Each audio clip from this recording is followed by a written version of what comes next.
one where you started from underhand butterfly and then brought one hand behind and then switched. Okay, so that's basically the move, but you're doing it as a chest reel. And then the difference between the chest reel and the hip reel is the palm is back and low, so that at the chest reel, the hand is open at the side and the hand is roughly chest height, versus the hip reel where the hand is down by the hip. The elbow is further from the midline, because the whole time you do that crazy drill that nobody likes in the beginning, these front to back waist high figure eights, one where you're going from the hip reel to the chest reel to the pinwheel, back down to the chest reel and down to the hip reel. So you'll need that, and it's great. It's not quite the same thing. Instead of trying to do the hip reel, take your right hand out like this and just bring it back. And if you can't get it back into this position initially, get it back here like this, then flip your hand. Then bring it back to the front, then do it with the left hand. And if you can't get the left hand to go to the back like this, bring it to the chest and then flip the hand, then come to the front.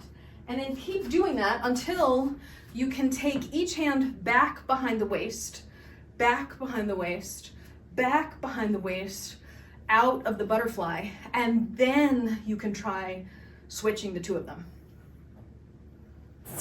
So this is different than this.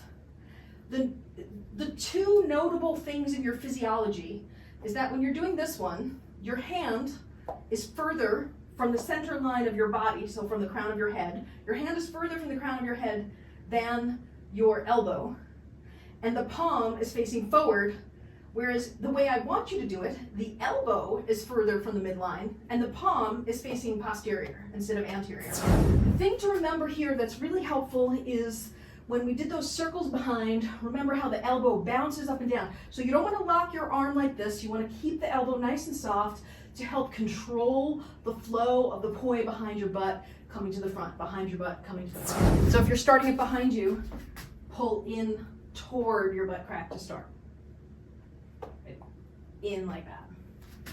The three key pieces of information are: the hand should be at the hip, the palm should be facing posterior, and throughout the movement, your elbow should be outside, further from the midline than the palm. So throughout the movement, this is me, I'm going it slower here without the poi, and then this is me with the poi. Right, so I'm using my elbow to bounce and direct the energy of it.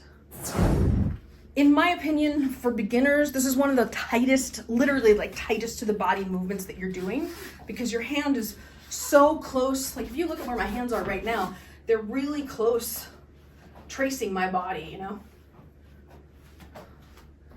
Which is very different than like this. And it makes it look very different. Like I imagine you're going to go to fire. It especially looks different on fire to do this versus this. It's just a different aesthetic.